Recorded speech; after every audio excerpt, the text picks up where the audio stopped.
శ్రీ మహాగణాధిపతియే నమః. శ్రీ గురుభ్యో నమః. 24వ రోజు మహాభారత పారాయణం. తిరిగి వచ్చిన వాసుదేవుడు బంధుమిత్ర సమక్షంలో సుఖాసీనుడై మందహాసంతో అందరినీ చూస్తూ, వాళ్ళు అహంకార మదోన్మత్తులు, వాళ్ళు అంటే కౌరవులు, వాళ్ళకి మంచి మాటలు వినిపిస్తాయా? శత్రువులు శక్తి సామర్థ్యాలు కూడా ఎరగని మూర్ఖులు, లేకపోతే ఇంతకాలం మీతో ఇంత దారుణంగా వ్యవహరిస్తారా? అర్థమైంది కదా పర్యవసానం అని లేచి తన మందిరానికి వెళ్ళి స్నాన సంధ్యాదులు ముగించాడు. అప్పటికి ధర్మరాజు తన సోదర బంధుమిత్రులతో వాసుదేవుని భవనానికి వచ్చి విశేషాలు అడిగారు. వాసుదేవుడు వివరాలన్నీ చెప్పాడు. అయితే అక్కడ పెద్దలెవరూ దుర్యోధన్ని మందలించి హితబోధ చెయ్యలేదా అని పాండవాగ్రజుడు ప్రశ్నించగా కృష్ణుడు అన్నాడు, ధర్మనందన, వారు మీరు సౌహార్దం శాంతంగా జీవించడానికి యోగ్యమైన రీతిలో నేను చెప్పగలిగినంతా చెప్పాను. ఏం లాభం? కన్నులు చికిలిస్తూ కూర్చున్నాడు దుర్యోధనుడు. అంతతో ఆగక పరిహాసానికి దిగాడు. వారి పెద్దలు ఏం చేశారని కదూ అడిగావు? మీ పెదనాన్నగారు అన్నారు కదా, శంతర మహారాజుతో మన వంశం అంతరించే సమయంలో మీ తాతగారు భీష్ముల వారు దాన్ని ఉద్ధరించారు. నేను పెద్దవాడినైనా అంధత్వం వలన రాజార్హత లేకపోయింది. పాండురాజు సింహాసనం ఎక్కి నా మీద గౌరవంతో రాజ్యభారం నిర్వహించాడు. అనంతరం పాండవులు దిగ్విజయాత్ర సాగించి రాజ్యాన్ని సువిశాలం చేశారు. జోదం పేరుతో ఆ రాజ్య సంపదలు మీరు గ్రహించారు. వారు అరణ్య అజ్ఞాతవాసాలు ముగించారు కనుక వారి రాజ్యభాగం వారికి ఇవ్వడం శ్రేయస్కరం అని కురు పెద్దలందరూ ఎంత చెప్పినా వినక దుర్యోధనుడు తన దుశ్శాసన శకుని కర్ణాదులతో సభాభవనం విడిచి వెళ్ళిపోయాడు. అప్పుడు ధృతరాష్ట్రుడు గాంధారిని రప్పించాడు. ఆవిడ కూడా చెప్పగలిగిందంత చెప్పింది. ఎవరెంత చెప్పినా వినే దశలో లేని ఆ మూర్ఖుడు తన ఆశ్రితులందరినీ కురుక్షేత్రానికి నడిచి యుద్ధ సన్నాహాలు సాగించమని ఆజ్ఞాపించాడు. ఇక్కడ మూర్ఖుడు అంటే దుర్యోధనుడు. నేను మాటలతో ఆగగా కొన్ని అమానుష విద్యలు ప్రదర్శించినా వాడు లెక్క చేయలేదు. ఇప్పుడు ఇంకా సాగవలసిన దాన్ని పెద్దలు నిర్ణయించండి అన్నాడు. ధర్మరాజు అన్నాడు, అక్కడ విశేషాలు విన్నాక యుద్ధం తప్ప ఏ మార్గం కనిపించటం లేదు. కురువంశ నాశనానికి నా మనసు అంగీకరించటం లేదు. కృష్ణుడు అన్నాడు, నిజమే, మాకెవరికి వంశనాశన ఇచ్చ కూడా లేదు. కానీ మాటలతో సంధికి సమ్మతించని క్రూరులతో యుద్ధం చెయ్యక తప్పదే అన్నాడు. ధర్మరాజు అన్నాడు, వారు చేసిన అన్యాయాలకు ప్రతీకారంగా మారణహోమం సాగి తీరాలని అమ్మ కుంతీదేవి కూడా చెప్పింది. అందుకు నా గుండె అంగీకరించడం లేదు. భీమార్జున నకుల సహదేవులు ఏ అభిప్రాయం చెప్తే అలా నడవాలి. అప్పుడు అర్జునుడు అన్నాడు, ధర్మమేదో శ్రేయోదాయకమేదో నిర్ణయించే శక్తి వాసుదేవునికే ఉంది. ఆయన సంగ్రామం సాగించమంటే సందేహం దేనికి? ధర్మరాజు అన్నాడు, ఆయన మాట మనకు శిరోధార్యమే. ఇప్పుడు విరాటుడు సర్వసమర్థుడు. నకులుడు అన్నాడు, భీష్మ ద్రోణుల యందు క్రోధము కల ద్రౌపద మహారాజు అర్హుడే. అర్జునుడు అన్నాడు, ఆచార్య ద్రోణులను సంహరించడానికి ప్రవహించిన దుష్టజమునుడు సేనాపతిత్వానికి తగినవాడు. లేకుంటే భీష్ముని నిగ్రహించగల శకండి ఉన్నాడు. కృష్ణుడు అన్నాడు, ప్రతివ్యూహ రచనలతో సమర్థుడైన దుష్టజమునుడే సేనాపతి పదవికి అర్హుడు. ఇక ద్రుపద, విరాట, సాత్యకి, చేకితాన, దుష్టకేతు, శిఖండి ప్రమృతులతో శరాసందనందనుడు, సహదేవుడు ఉన్నారు. వీరు అక్షౌహిణీపతులు అని నిశ్చయించాడు. ఆ రాత్రికి అందరూ విశ్రమించి తెలతెలవారుతుండగా దుష్టజముని సర్వసైన్యాధిపతిగా అభిషేకించారు. ప్రయాణ భేరి మోగింది. యోధులందరూ పెళ్లికి వెళ్తున్నట్టుగా కురుక్షేత్రానికి సాగుతున్నారు. ద్రౌపదీదేవి పుణ్యస్త్రీలతో ఎదురు వచ్చింది. వేదవేత్తలు ఆశీర్వాదాలు వినిపించారు. కురుక్షేత్ర సమీపంలో హిరణ్య నదీ తీరంలో సేనలు నిలిపి విడుదల ఏర్పాటు చేశారు. పాండవ శిబిరాల్లో సాగుతున్న విశేషాలు విని దుర్యోధనుడు, దుశ్శాసన, కర్ణుని శకునితో సంప్రదించి మన వాళ్ళందరినీ యుద్ధ సన్నద్ధులు చెయ్యి.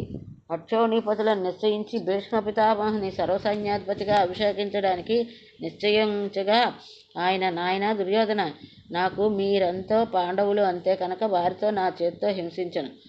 ఇక యుద్ధభూమిలో కర్ణుడో నేనో ఉండాలి తప్ప ఇద్దరం ఒకేసారి ఉండడం తగదు అంటూ ఉంటే కర్ణుడు అన్నాడు, ఆ విషయం ఎప్పుడో చెప్పాను. రణరంగంలో గాంగేయుడు నేల కూలే వరకు నేను రాను అని చెప్పాడు కర్ణుడు. భీష్ముడు సేనాపతిగా అభిషిక్తుడయ్యాడు.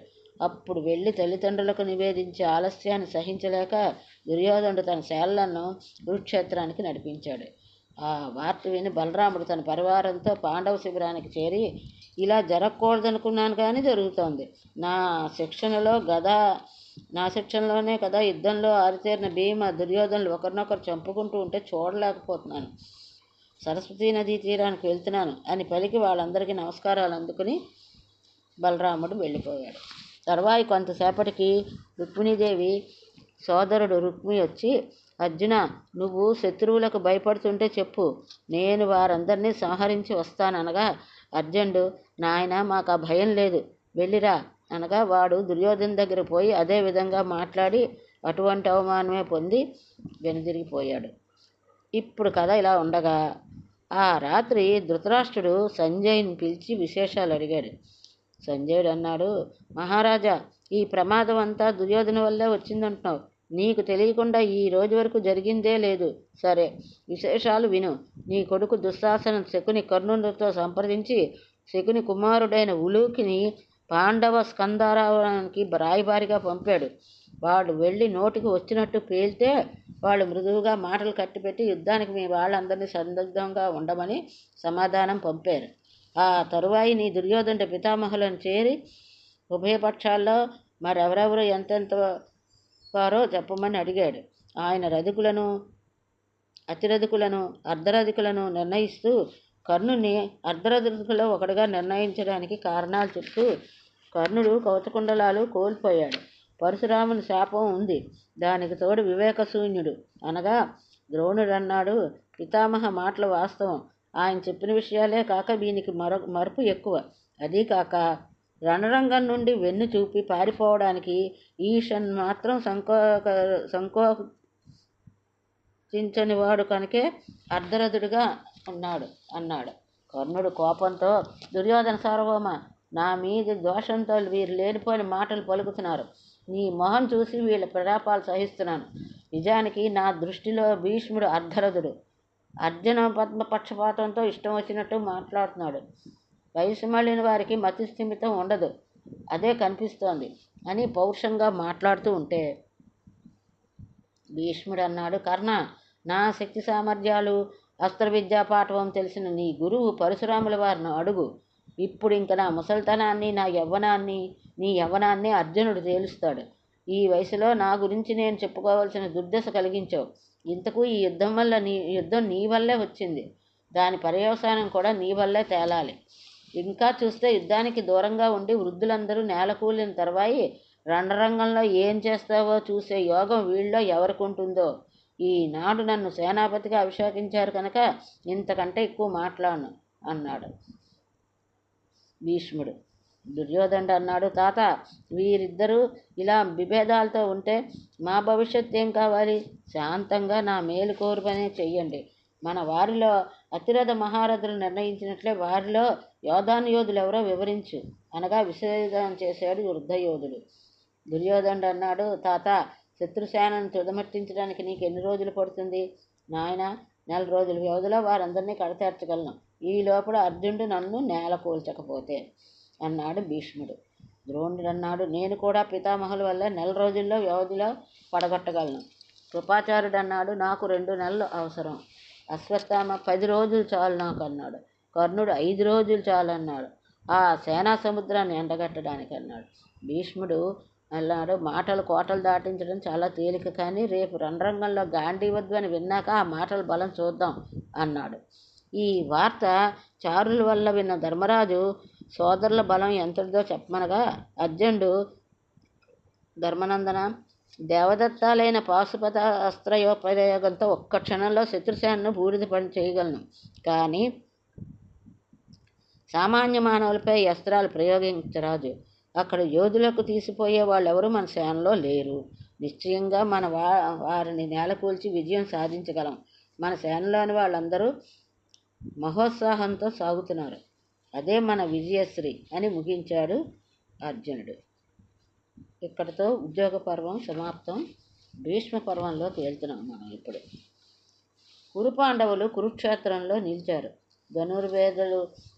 ధనుర్వేద విధులు, యుద్ధతంత్ర నిపుణులు తమ సేనలు నడిపిస్తున్నారు. బాలురు, అతి వృద్ధులు తప్ప యువజనులందరూ ఆ ప్రదేశానికి చేరారు. ఉభయపక్షాలు తమ సేనలను గుర్తుపెట్టడానికి చిహ్నాలు ధరించారు. సంధ్యా సమయం కాగానే యుద్ధం ఆపుచేయాలి. యుద్ధ విరామంలో ఒకరినొకరు ద్వేషభావంలో చూసుకోకూడదు. అశ్వరక్షకులను, భారవాహులను, యుద్ధ వాయిద్యాలను మ్రోగించేవారిని, సహించరాని రధికులతో అశ్వికులతో, గజబలంతో పదాతులతో యుద్ధం సాగించాలి. వాగ్యుద్ధం కోరే వారిపై శస్త్రాస్త్రాలు ప్రయోగించరాదని, శత్రువు బలము ఉత్సాహం చూడకుండా కత్తి దుయ్యరాదని, అలసిన వారిని, ఫలాయనం సాగించే వారిని, శస్త్రకవచాలు ఛేదించబడిన వారిని సంహరించరాదు. యుద్ధనీతి విడనకుండా సంగ్రామం సాగించాలి అని నిశ్చయించుకున్నారు.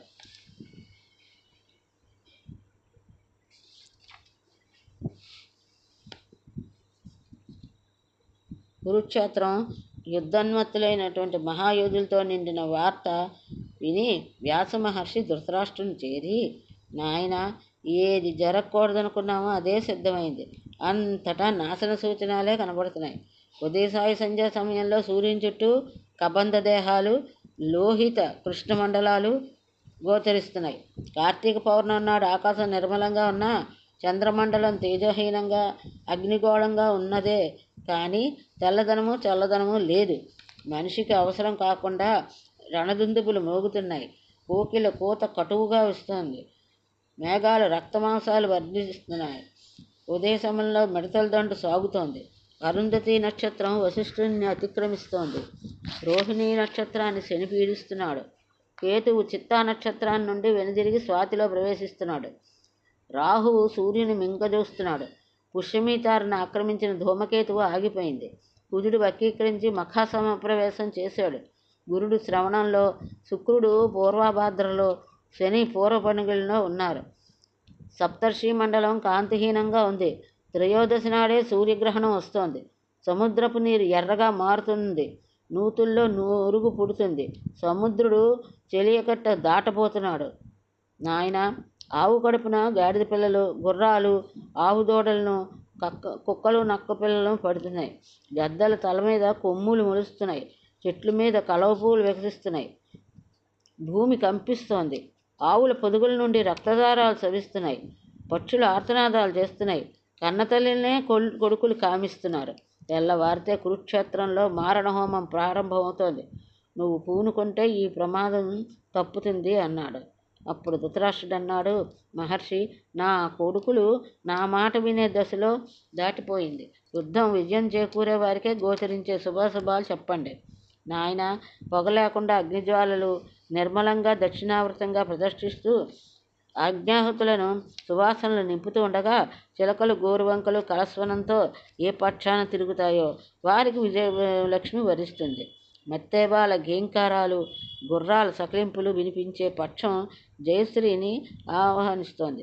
సేనాబలం ఎంత ఉన్నా ఉత్సాహ సాహసాలు లేకపోతే పరాజయం తప్పదు. సామదానాలతో విజయం పొందడం ఉత్తమ మార్గం. భేదనీతి మధ్యమం. యుద్ధం ఎప్పుడూ అధమం. యుద్ధంలో అపజయాలను ధర్మం నిర్ణయిస్తుంది అని వ్యాసుడు క్షణమాకి, నాయన, మారణహోమం చూడాలనే కోరిక ఉందా అని అడిగాడు. ధృతరాష్ట్రుడు తన పుత్రపౌత్రాదుల మరణాన్ని చూడలేనన్నాడు. అయితే ఎప్పటికప్పుడు యుద్ధ విశేషాలన్నీ నీకు సంజయుడు వివరిస్తాడు. యుద్ధవేళ ఎవరి మనసులు ఎలా నడుస్తున్నది గ్రహించే శక్తి కూడా వానికి అనుగ్రహిస్తున్నాను అని ఆయన నిష్క్రమించాడు. ధృతరాష్ట్రుడు అన్నాడు, సంజయ, ఈ రాజులందరూ నిరంతరం పోరాటం సాగించే ఈ గోళంలో ఏ విశేషాలున్నాయో వాటిని చావుకు తెగించి యుద్ధాలు సాగిస్తారో నాకు చెప్పు అన్నాడు. సంజయుడు అన్నాడు, మహారాజా, ఈ భూమి మీద ప్రాణకోటి వస్తువులము పంచభూతాత్మకము. ఆకాశము, వాయువు, అగ్ని, జలము, భూమి వీని క్రమం. ఇందులో జంగమాలని, స్థావరాలని రెండు విధాలు. అండజ, స్వేద, జరాయుజాలు జంగమ ప్రాణకోటి. జరాయుజాల్లో ఆవు, మేక, గొర్రె, గుండ్రం, గాడిద, మనిషి ఇవి గ్రామ ప్రాణులు. సింహ, వ్యాఘ్ర, వరాహ, మహిష, గజ, భల్లూక, వానర జాతులు అరణ్యానికి చెందినవి. భూమిని పాలించే వారికి వీటికి అధికారులు. ఇక స్థావరాలు, చెట్లు, పొదలు, లతలు, సకారాలు, గడ్డి జాతులు అని 5 విధాలు. అవి 14. ఇవి 5, మహాభూతాలను కలిపి 24. ఇవే గాయత్రి మహామంత్రాక్షరాలు అంటారు. పంచభూతాలకు శబ్ద, స్పర్శ, రూప, రస, గంధాలు గుణాలు. భూమికి 5 గుణాలున్నాయి. నీటికి గంధగుణం లేదు. అగ్నిలో శబ్ద, స్పర్శ, రూపాలే ఉన్నాయి. గాలికి శబ్ద, స్పర్శాలే ఉన్నాయి. ఆకాశానికి శబ్దము గుణం. సాధారణంగా ఇవి విడివిడిగా ఉంటాయి. విషమస్థితిలో కలుస్తాయి. అప్పుడు ప్రాణకోటి ఆవిర్భవిస్తుంది. విడిపోయినప్పుడు నష్టం వస్తుంది ప్రాణకోటికి. మహారాజా, ఈ ప్రపంచానికి మధ్య భాగంలో మేరు పర్వతం 84 యోజనాల ఎత్తున 16,000 యోజనాల కైవారంతో ఉన్న దాని చుట్టూ భద్రాస్వ, కేతుమాల, జంబూద్వీపాలు ఉన్నాయి. ఈ ప్రాంతాలకు గరుత్మంతుని కుమారుడు సుముఖుడు వచ్చి ఆకాశంలో బంగారు రెక్కలతో ఎగిరే కాకులు కనిపించగా అక్కడ ఉత్తమం, మధ్య, అధమ భేదం లేదు అని వెళ్ళిపోయాడు. సర్వ సమానత్వం అక్కడ అన్ని ప్రాణుల్లోనే ఉంది. సూర్య, చంద్ర, తారాగ్రహాలు దాని చుట్టూ ప్రదక్షిణం చేస్తాయి. దేవ, దానవ, గంధర్వ గణాలు వ్యవహరిస్తూ ఉంటాయి. దానిలోని కుబేరుని సంపద అంతా మేరువులో 4వ వంతు. దానిలో 16వ భాగం మానవ జాతికి లభించింది. మేరువుకి పశ్చిమంగా తేతుమాల ద్వీపం దగ్గర జంబూఖండంలో మానవులు 10,000 సంవత్సరాలు ఆయుర్దాయంతో బంగారు కాంతి గల దేహాలతో ఉంటారు. గంధమాదన సమీపంలో ప్రాణులు 11,000 సంవత్సరాలు జీవిస్తాయి. కైలాసంలో పేరుపడ్డ హేమకూటం మీద కుబేరుడు ఉంటాడు. ఆయనకు ఉత్తరంగా మైనాకము, హిరణ్య శృంగము, దాని సమీపంలో బిందుసరం.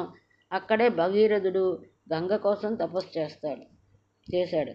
నీలగిరికి దక్షిణంగా సుదర్శనం అనే పేరుతో విఖ్యాతమైన జంబూ వృక్షం. దాని వల్లనే దీనికి జంబూ ద్వీపం అని పేరు వచ్చింది. ఈ జంబూ ఫల రసం పుచ్చుకున్న వారి ఆయురారోగ్యాలు వృద్ధి పొందుతాయి. ఈ భరతవర్షాన్ని పృథువు, ఇక్ష్వాకు, యయాతి, మాంధాత, అంబరీషుడు, శిబి, పురూరవుడు, దిలీపుడు, గాది ఆదిగా గల వారెందరో పరిపాలించారు. ఇక్కడ మలయ, మహేంద్ర, సహ్య, శుక్తిమంత, వృక్షవంత, వింజ, గంధమాదన పర్వత శ్రేణులు ఉన్నాయి. గంగా, సింధు, సరస్వతి, గోదావరి, యమున, నర్మద, బాహుద, శత్రుదు, చంద్రభాగ, కృష్ణ, వేదవతి, కావేరి, శతబలాదిగా గల నదులెన్నో ఉన్నాయి. జనపదాలు లెక్కకు మించి మిక్కిలిగా ఉన్నాయి. రోజు రాజా, లోకమంతా ఈ భూమండలం కోసం పోరాటం చేస్తోంది. కృతయుగంలో మానవుడు 4,000 సంవత్సరాలు, త్రేతాయుగంలో 3,000, ద్వాపర యుగంలో 2,000 వర్షాలు జీవిస్తాడు. కలియుగంలో మనిషి ఆయుర్దాయానికి లెక్కలేదు. గర్భంలోనే కొందరు, భూమి మీద పడిన క్షణాల్లో కొందరు ఊపిరి విడిచేస్తారు. కొందరు 100 ఏళ్ళు దాటి బతకచ్చు. కృతయుగంలో సత్యవ్రత పరాయణులు, బలిష్ఠులు, గుణవంతులు ఉద్భవిస్తారు. వాళ్ళ సంతానం వేల సంఖ్యల్లో ఉంటుంది. త్రేతాయుగంలో మానధనులు, ధార్మికులు, పౌరుష జీవనంతో ఉంటారు. ద్వాపరంలో అన్ని వర్ణాల వారు యుద్ధవాంఛతో జీవిస్తారు. కలియుగంలో అల్పబలులు, ఆవేశపూరితులు, అసత్యవాదులు, లోభగ్రస్త హృదయులు ప్రవహిస్తారు. దురాభిమానులు ఎక్కువగా ఉంటారు. ఈర్ష వారి జన్మ లక్షణం. వారిలోని దోషాలు లేవు. వీరిలోని లేని దోషాలు లేవు. ద్వాపరంలోని ఈ దోషాలు పొడవు చూపుతాయి. వాటి విశృంఖల విజృంభణలు కలియుగంలో కనిపిస్తాయి అని వివరించి సంజయుడు యుద్ధభూమికి వెళ్ళాడు.